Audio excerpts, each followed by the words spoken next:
Pertanian berkelanjutan selalu dihadapkan dengan tantangan cuaca ekstrim. Perlu adanya upaya preventif untuk meminimalisir kegagalan.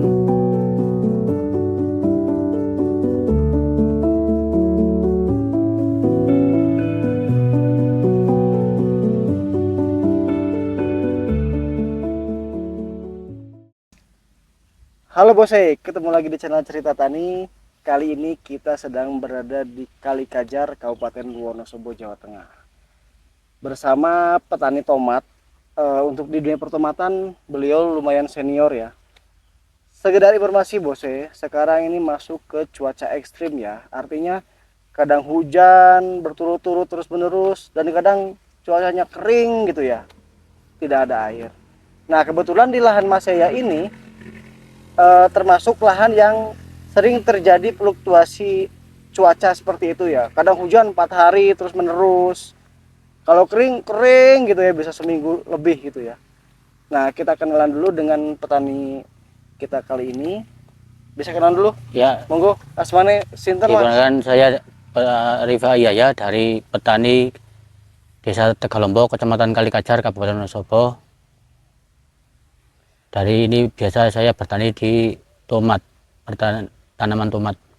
Piye kabare iki? Sehat ya? Alhamdulillah sehat.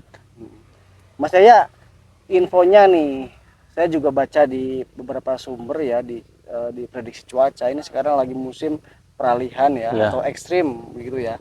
Gimana nih kondisi Mas Jaya dalam petani tomat sekarang? Ya, untuk kondisi saat ini di cuaca bulan-bulan ini ya kondisi cuaca sangat ekstrim.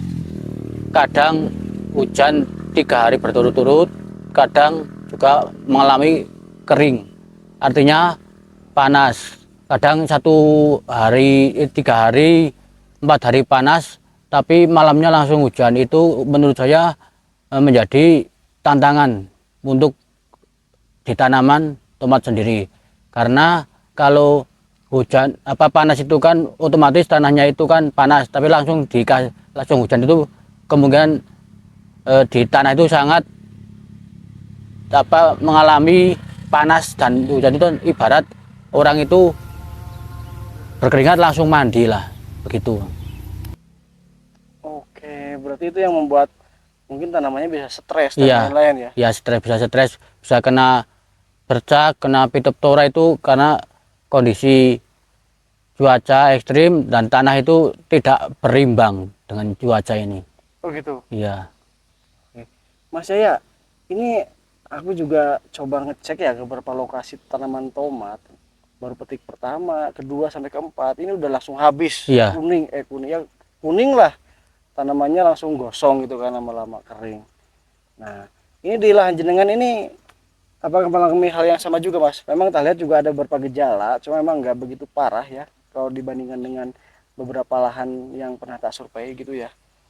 Nah, Mas Jaya biasanya penanganan utamanya untuk menanggulangi hal seperti itu gimana sih Mas? Apa yang dikencengke? Ya, untuk saya sendiri, kalau untuk di petani tomat itu yang utama itu di fungisida, dan fungisida itu tidak fokus ke kontak terus. Kadang kita rolling, ada kontak sistemik. Untuk menanggulangi itu saya sendiri menyemprot itu 2 hari sekali kalau cuaca ekstrim. Kalau cuaca tidak ekstrim ya sampai 4 hari sampai 5 hari menurut cuaca yang ada di wilayah masing-masing. Baru tadi 4 hari sampai 5 hari Iya. itu Kalau 4 hari 5 hari kalau cuaca itu ya nggak ekstrim. Kalau ekstrim hujan terus ya kita 2 hari sekali. Emang kalau tanam tomat itu wajib ya Mas, itu tiap 5 hari mau ekstrim nggak ekstrim itu harus ya kayak gitu ya? Ya, untuk kalau wajib itu enggak, tapi kan kita antisipasi ya. Antisipasi seandainya di tomat itu kan udah ada kekebalan di tanamannya itu kan, di batang, di daun ada kekebalan, kan kemungkinan untuk serangan kan minim. Tapi kalau imun si tanaman itu tidak kebal, kalau ada serangan itu langsung kena bercak, kena Phytophthora, mungkin daun-daunnya kering, batangnya kering, dan itu menjadi fatal di tanaman tomat sendiri. Oh, oke. Jadi itu tergantung kondisi ya Mas. kondisi ya. Oke. Lanjut Mas, ini sebelum ke pertanyaan inti ya, Ya. ke diskusi inti kita. Kalau tomat itu untuk pencegahan tadi ya, yang apa tadi, fungi itu ya, Ya. itu baiknya pencegahan berarti sebelum terjadi atau setelah terjadi baru difungi Mas? Kalau pengalaman saya itu paling bagus itu sebelum terjadi kita antisipasi. Ya dikasih kayak fungi, ada vitamin itu kekebalan tanaman itu sendiri. Kalau udah terjadi Kak, itu apa, kita langsung menyemprot itu enggak begitu maksimal lah. Tetap kadang hitam, kadang apa keringnya itu berhenti gitu saja. Tapi kalau antisipasi dari awal kan, kita antisipasi kalau musimnya ekstrim kan biar tidak terjadi gitu. Antisipasi gitu. Oke, oke, oke. Berarti ini jenengan tanaman tomat ini kemarin antisipasi ya? Ya. Berarti pencegahan ya? Ya. Iya benar juga ya. Pencegahan aja udah kena ya, apalagi yang Iya. pengobatan ya? Iya, iya. Oke, luar biasa. Kita lebih fokus ke antisipasi sebelum terjadi. Kalau udah terjadi kan nggak mungkin lah daun kering langsung jadi hijau, itu kayak mustahil. Sangat tidak mungkin kayaknya. Daun hijau langsung jadi, daun kering langsung jadi hijau, jadi nggak mungkin. Kemungkinan yang terjadi itu kalau udah terjadi daun kering atau kena bercak itu kemungkinan itu berhenti, hanya berhenti. Kalau pulih itu nggak mungkin terjadi kayaknya itu. Kalau budidaya tomat itu untuk bercak daun itu biasanya selalu terjadi setiap musim atau musiman? Ya itu kalau bercak daun itu di tanaman tomat pasti ada, tapi kan ada level tersendiri. Kemudian kalau musim ekstrim, musim hujan itu sangat bisa parah. Tapi kalau musim apa ini, kalau musim kering itu bisa terjadi tapi minim. Karena bukan hanya di cuaca, tapi kadang mempengaruhi dari suhu tanah tersendiri. pH tanah juga mempengaruhi, karena tanah itu sehat apa enggak itu tetap mempengaruhi dari kondisi tanaman. Baik. Oke. Mas saya tambahan lagi nih pertanyaan. Tantangan utama dalam menanam tomat dari awal sampai finish ya, sampai Iya. selesai. Selain itu ada lagi nggak? Atau hanya itu yang tantangan paling utamanya? Ya, tantangan paling utama dalam budidaya tomat itu di apa itu kena bercak Dampiutora. Tapi yang paling parah itu kalau batangnya yang kena, karena batang yang sudah kena itu sangatlah lunak itu. Kalau disenggol aja kadang bisa patah. Yang utama itu di batangnya. Dan yang kedua, untuk antisipasi kerontokan pada bunga dan calon buah. Kalau virus menjadi tantangan utama nggak Mas kalau di sini? Ya kalau virus menurut pengalaman saya itu ada virus itu tergantung varietas dari benih tersendiri Mas. Karena kadang saya menanam tomat varietas ini, kadang teman saya varietas itu kadang punya saya kena virus, kadang yang teman saya tidak. Itu menurut saya sendiri, kalau varietas itu tergantung benih. Menurut saya tergantung benih. Oh, kalau virus itu tergantung Ya, benih. ya 80% benih dan 20%-nya itu di kondisi alam. Oke, oke. Beda sama tadi ya Phytophthora tadi itu ya, bersama Ya. Phytophthora itu murni kebanyakan lingkungan yang mempengaruhi. Iya, iya. Mas, ini banyak banget pertanyaan di kolom komentar channel Cerita Tani ya, khususnya tentang tomat. Bahkan ini ada videonya Pak Eko dari Kertak. Itu penontonnya paling banyak di channel ini, sekitar 120 atau 130 ribu. Dan itu juga banyak pertanyaan di kolom komentar. Gimana ya caranya tanamanku selalu terkena busuk batang, selalu kena virus. Wah, itu kan di dataran tinggi gitu Iya. kan. Dataran tinggi apik lah gitu kan. Loh, coba nanam di lahan pasir atau coba nanam di dataran rendah, pesisir atau lahan-lahan dataran rendah lah gitu ya. Nah, itu menjadi pertanyaan, tapi kan ini menjadi bahan diskusi bagi kita semua ya, Iya. Mas ya. Nah, jadi walaupun ini dataran menengah ke atas, ini juga sama ya, posisinya kita bergeser sedikit dari Kertek ke Kali Kajar. ketinggiannya hampir sama, sekitar 900 mdpl. Jadi bukan berarti di sini juga aman dari penyakit ya. Iya. Nah, terkadang penyakit itu tadi udah dibahas sama Mas Jaya. Kadang datang sesuai dengan musimnya, faktor lingkungan, keadaan tanah dan lain-lain. Dan buktinya memang di sini juga ada penyakitnya, kita akui. Nah, tetapi persentasenya bisa kita hitung dan mungkin bisa lebih diantisipasi gitu ya. Iya. Jadi bagaimana para bose melakukan resiko budidaya itu. Oke, lanjut Pak, saya kita mulai bahas Oke. dari olah lahan cara budidaya tomat, Mas. Iya. Nah, kalau dari olah lahan dulu, Mas, kalau dan buat bedengan, ini seperti apa, Mas? Dari olah lahan memakai apa campuran lahannya gitu? Iya. Kalau untuk olahan sendiri, saya dari dulu untuk pupuk kita selalu pakai pupuk kandang, Mas. Karena untuk pupuk kandang itu ya alami dari tanaman. Kalau pakai sejenis CM itu kan itu termasuk kimia. Dan untuk pengalaman saya, kalau pakai pupuk kandang itu tanahnya itu kalau udah ditanami tomat 3 kali pun itu masih bagus, masih gembur. Tapi kalau pakai CM itu sangat merusak tanah, karena itu dari CM itu udah dari kimia sendiri, itu dari kotoran ayam itu dari kimia. Dan untuk dari tekstur tanah pun sangat berbeda. Kalau untuk pakai pupuk kandang itu tanahnya itu gembur dan cara ditanam itu sangat mudah. Kalau pakai pupuk CM itu tanahnya itu bongkar itu ya, Mas. Kalau udah 1 tahun itu nggak halus tapi bongkar itu, dan sangat mempengaruhi di tanaman itu, menurut saya itu begitu. Untuk kemungkinan pengalaman saya itu kalau virus itu terjadi untuk tanah sangat mempengaruhi. Untuk di CM itu untuk lahan teman-teman saya yang pakai CM itu bisa jadi pakai CM itu cara pertumbuhannya itu cepat, tapi kadang untuk masa pembuahan itu bisa gagal karena itu kemungkinan dari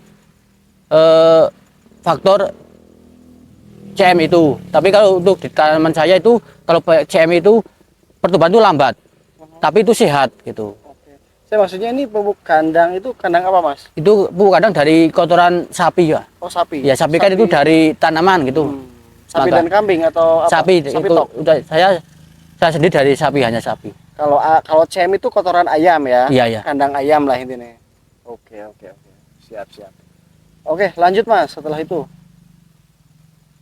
Ya itu untuk menurut dan di masa olah di tanah itu kalau CM itu bisa instan. Sekarang pakai CM kemungkinan 2 hari 3 hari bisa langsung bisa ditanam. Tapi kalau pupuk kandang itu butuh proses, sejenis fermentasi lah, proses gitu. Siap. Karena mungkin itu CM itu kan kenapa disebut pupuk kimia gitu ya, karena pakannya kan biasanya dari pur gitu Iya, ya, kalau iya. ayam kan, kalau sapi kan dari rumput langsung. Dari tanaman. Ya. Oke, itu ya. Lanjut. Setelah itu pupuk kandang masuk. Itu sebelum dicangkul apa gimana? Sebelum dibuat Kalau bedengan di apa proses di sini kan ada 2 kali proses cangkul. Yang pertama kalau di sini namanya balokan. Balokan itu ya masih ada rumput, ada apa, lalu balokan pertama itu lalu dikasih CM. Setelah itu dikasih cangkul lagi, dan kan lebih tinggi. Kalau sini kan dataran tinggi kan tanah itu kan N-nya itu nitrogen kan sangat tinggi. Jadi kita usahakan kalau di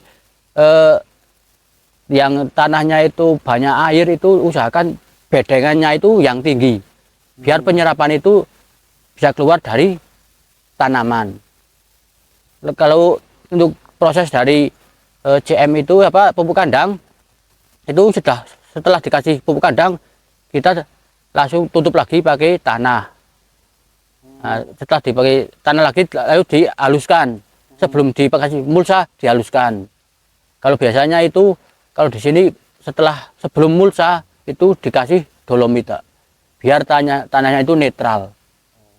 Berarti ini sebelum dibuat bedengan ya tadi ya? Iya, Oh, tengah-tengah gitu. tengah-tengah. Iya. Jadi saat sebelum dibuat bedengan, kandang masuk. Iya, Apa udah dicangkul itu? udah dicangkul. Udah dicangkul, Cangkul kan 2 kali. oh, Yang pertama kan berbentuk apa? Balokan, itu Balokan, langsung dikasih pupuk kandang. pupuk kandang terus nanti dibuat bedengan. Bedengan lagi, dikasih tanah lagi tapi halus. Oh, Halus. Oke, nah wis jadi bedengan, jadi gundukan nih. Ini Iya. kan bedengan nih, gundukan. Ini ya. Bedengan, gundukan. Ini dikasih lagi pupuk kandang nggak? Enggak, untuk saya sendiri kalau udah di pupuk kandang udah. Paling kalau udah dikasih mulsa, kita di lubang. Itu biasanya kalau mau nanam paling itu dikasih pupuk seperti NPK. Oke, NPK ya. Berarti kandangnya ini ibaratnya ikut kecangkul ya? Iya. Melu-melu dicangkul lah ibaratnya. Iya, dalam tanah itu. Oke, jadi bisa lebih merata ya? Iya. Kalau di pupuk kandang itu kita biasanya setelah jadi bedengan kita diamkan paling cepat itu 1 bulan. 1 bulan. Biar adaptasi antara si pupuk kandang dan tanah. Olah pupuk itu di tanah itu biar baguslah fermentasinya gitu. Kalau langsung dari pupuk kandang langsung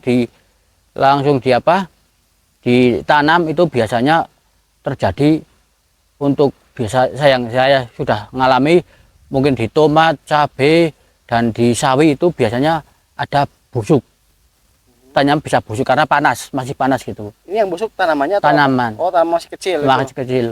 Oke. Masa pertumbuhan itu kadang-kadang busuk karena akar itu kan ibaratkan pupuk di sini kan tanam. Lah setelah ini bertumbuh kan akar ke bawah. Nah itu bisa langsung menyerap pupuk, langsung bisa pupuk masih panas bisa langsung terjadi busuk pada tanaman, tidak kuat. Oke, menarik. Berarti itu tadi kita balik lagi sebelum pasang mulsa ya. Ya, Nah, berarti tadi jenengan pupuk kandang dan dolomit tok ya, ya. tanpa pupuk dasar ya itu ya. Paling pupuk dasar untuk di lubang tanam. Oh, lubang biasanya. tanam. Ya, Berarti itu setelah tutup mulsa ya, ya setelah itu baru kasih pupuk dasar. dilubangi ya. Itu jangka waktunya pupuk dasar sama tanam itu berapa lama? Apa sama 1 bulan juga atau gimana? Enggak, kalau untuk pupuk yang di lubang itu biasanya paling ya 1 minggu lah. Seminggu sebelum tanam. Iya. Oke, menarik.